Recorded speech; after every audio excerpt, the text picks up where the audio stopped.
ಬಗೆದಷ್ಟು ಹೊರಬೀಳ್ತಾ ಇದೆ ಎಚ್.ಡಿ. ರೇವಣ್ಣ ಪುತ್ರರ ಕಾಮಕಾಂಡ. ಸೂರಜ್ 2ನೇ ಕೇಸ್ ಸಿಐಡಿಗೆ, ಪ್ರಜ್ವಲ್ ಜಾಮೀನು ಅರ್ಜಿ ವಜಾ. ಚನ್ನಪಟ್ಟಣ ಗೆಲ್ಲಲು ಡಿಕೆಶಿ ರಣತಂತ್ರ, ಕುಮಾರಸ್ವಾಮಿ ವಿರುದ್ಧ ಮತ್ತೆ ವಾಗ್ದಾಳಿ. ಈ ಸುದ್ದಿಗಳನ್ನು ನೋಡೋಣ ರಾಜಕೀಯ ನ್ಯೂಸ್ ಟಾಪ್ 9 ನಲ್ಲಿ. ಲೈಂಗಿಕ ದೌರ್ಜನ್ಯ ಪ್ರಕರಣದಲ್ಲಿ ಸಿಲುಕಿರುವ ಪ್ರಜ್ವಲ್ ಮತ್ತು ಸೂರಜ್ ರೇವಣ್ಣ ಸಿಐಡಿ ಕಚೇರಿಯಲ್ಲಿ ವಿಲವಿಲ ಅಂತಿದ್ದಾರೆ. ಒಂದು ರೂಮ್ನಲ್ಲಿ ಪ್ರಜ್ವಲ್, ಮತ್ತೊಂದು ರೂಮ್ನಲ್ಲಿ ಸೂರಜ್ಗೆ ತನಿಖಾಧಿಕಾರಿಗಳು ವಿಚಾರಣೆ ನಡೆಸ್ತಾ ಇದ್ದು, ಸಹೋದರರು ತಂಡ ಹೊಡೆದಿದ್ದಾರೆ. ಸಹೋದರರನ್ನ ಒಂದೇ ಕಚೇರಿಯಲ್ಲಿ ಇರಿಸಿ ಖಾಕಿ ಪಡೆ ಡ್ರಿಲ್ ಮಾಡ್ತಾ ಇರೋದು ಬಹುಶಃ ಕರ್ನಾಟಕದ ಇತಿಹಾಸದಲ್ಲಿ ಇದೇ ಮೊದಲ ಬಾರಿಗೆ ಅನಿಸುತ್ತೆ.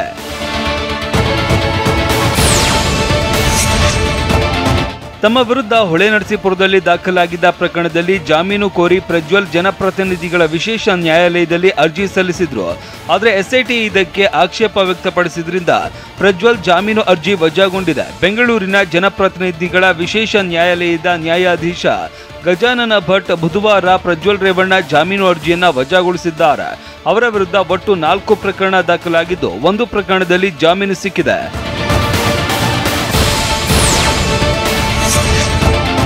ಒಂದಲ್ಲ ಎರಡಲ್ಲ 4 ಪ್ರಕರಣಗಳಲ್ಲಿ ಆರೋಪಿಯಾಗಿರುವ ಪ್ರಜ್ವಲ್ ರೇವಣ್ಣ ಮತ್ತೆ ಎಸ್ಐಟಿ ಕಚೇರಿಯಲ್ಲಿ ವಿಚಾರಣೆ ಎದುರಿಸ್ತಾ ಇದ್ದಾರೆ. ಸಂತ್ರಸ್ತೆಯೊಬ್ಬರ ವಿಡಿಯೋ ವೈರಲ್ ಮಾಡಿದ ಆರೋಪ ಸಂಬಂಧ ಪ್ರಜ್ವಲ್ ರೇವಣ್ಣ ವಿರುದ್ಧ 4ನೇ ಎಫ್ಐಆರ್ ದಾಖಲಾಗಿತ್ತು. ಈ ಹಿನ್ನೆಲೆ ನಿನ್ನೆ ಪ್ರಜ್ವಲ್ರನ್ನ ಎಸ್ಐಟಿ ಅಧಿಕಾರಿಗಳು ಬಾಡಿ ವಾರೆಂಟ್ ವಶಕ್ಕೆ ಪಡೆದು ತೀವ್ರ ವಿಚಾರಣೆ ನಡೆಸ್ತಾ ಇದ್ದಾರೆ. ಹಾಗೆ ಹೊಳೆನರಸೀಪುರಕ್ಕೆ ಪ್ರಜ್ವಲ್ ಕರೆದೊಯ್ದಿದ್ದ ಎಸ್ಐಟಿ ಅಧಿಕಾರಿಗಳು ಎಚ್.ಡಿ. ರೇವಣ್ಣರ ಚೆನ್ನಾಂಬಿಕಾ ನಿವಾಸದಲ್ಲಿ ಸ್ಥಳ ಮಹಜರು ನಡೆಸಿದ್ದಾರೆ.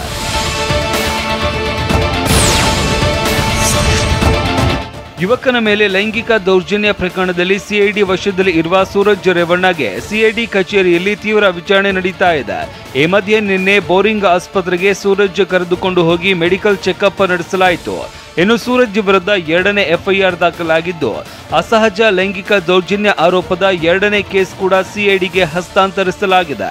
ಹಾಸನ ಜಿಲ್ಲೆ ಹೊಳೆನರಸೀಪುರ ಗ್ರಾಮಾಂತರ ಠಾಣೆಯಲ್ಲಿ 2ನೇ ಕೇಸ್ ದಾಖಲಾಗಿತ್ತು.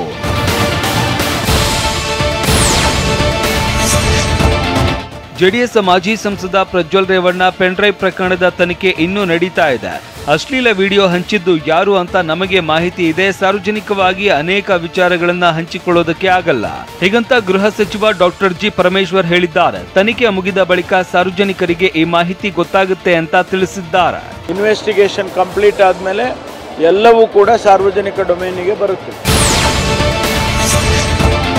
ಚನ್ನಪಟ್ಟಣದಲ್ಲಿ ಡಿಸಿಎಂ ಡಿಕೆಶಿ ರೌಂಡ್ಸ್ ಮುಂದುವರೆಸಿದ್ದಾರೆ. ನಿನ್ನೆ ತಿಟ್ಟಮಾರನಹಳ್ಳಿಯಲ್ಲಿ ಜನಸ್ಪಂದನ ಕಾರ್ಯಕ್ರಮ ನಡೆಸಿದ್ರು. ನಿಮ್ಮನ್ನ ಬಿಟ್ಟು ಹೋಗುವ ಪ್ರಶ್ನೆ ಇಲ್ಲ, ನಿಮ್ಮ ಬದಲಾವಣೆಗಾಗಿ ನಾವು ಬಂದಿದ್ದೇವೆ ಅಂತ ಹೇಳಿದ್ರು. ಎಷ್ಟು ದಿನ MLA ಬಂದಿಲ್ಲ, ಬರೀ ಓಟು ಹಾಕಿಸ್ಕೊಂಡು ಹೋಗ್ತಾರೆ, ನಾವು ಅದಕ್ಕಾಗಿ ಬಂದಿಲ್ಲ ಅಂತ ಡಿಕೆಶಿ ಪರೋಕ್ಷವಾಗಿ ಕುಮಾರಸ್ವಾಮಿ ವಿರುದ್ಧ ವಾಗ್ದಾಳಿ ನಡೆಸಿದ್ರು. ಹಂಗೇನಾದ್ರು ನಿಮ್ಮ ಬದುಕಿನಲ್ಲಿ ಬದಲಾವಣೆನ ಮಾಡಬೇಕು ಅಂತೇಳಿ ನಾನು ಪ್ರಯತ್ನ ಮಾಡಲಿಕ್ಕೆ ನಾನು ಬಂದಿದ್ದೇನೆ. ಚನ್ನಪಟ್ಟಣದ ಸುತ್ತ 50 ಎಕರೆ ಭೂಮಿ ಖರೀದಿಸುತ್ತೇವೆ. ಭೂಮಿ ಖರೀದಿಸಿ ಸೈಟ್ ಮಾಡಿ ಸರ್ಕಾರದ ದರಕ್ಕೆ ಎಲ್ಲ ಸಮುದಾಯಕ್ಕೂ ಕೂಡ ಜಾಗವನ್ನ ಕೊಡುತ್ತೇವೆ ಅಂತ ಡಿಸಿಎಂ ಡಿಕೆಶಿ ಆಶ್ವಾಸನೆ ನೀಡಿದ್ದಾರೆ. ನಿಮ್ಮ ಬದುಕಿನ ಜೊತೆ ಚೆಲ್ಲಾಟ ಆಡಲ್ಲ, ಕನಕಪುರದಲ್ಲಿ ಮಾಡಿರುವ ಅಭಿವೃದ್ಧಿ ಇಲ್ಲೂ ಮಾಡ್ತೇನೆ. ಸರ್ಕಾರ ನಿಮ್ಮ ಮನೆ ಬಾಗಿಲಿಗೆ ಬಂದು ಕೆಲಸ ಮಾಡುತ್ತೆ. ಶಾಲಾ ಕಾಲೇಜಿಗೆ ಬಸ್ ಇಲ್ಲ ಅಂತ ವಿದ್ಯಾರ್ಥಿಗಳು ಬಂದಿದ್ರು. ಸೋಮವಾರದಿಂದಲೇ ಅಲ್ಲಿ ಬಸ್ ಬರುತ್ತೆ ಅಂತ ಹೇಳಿದ್ರು.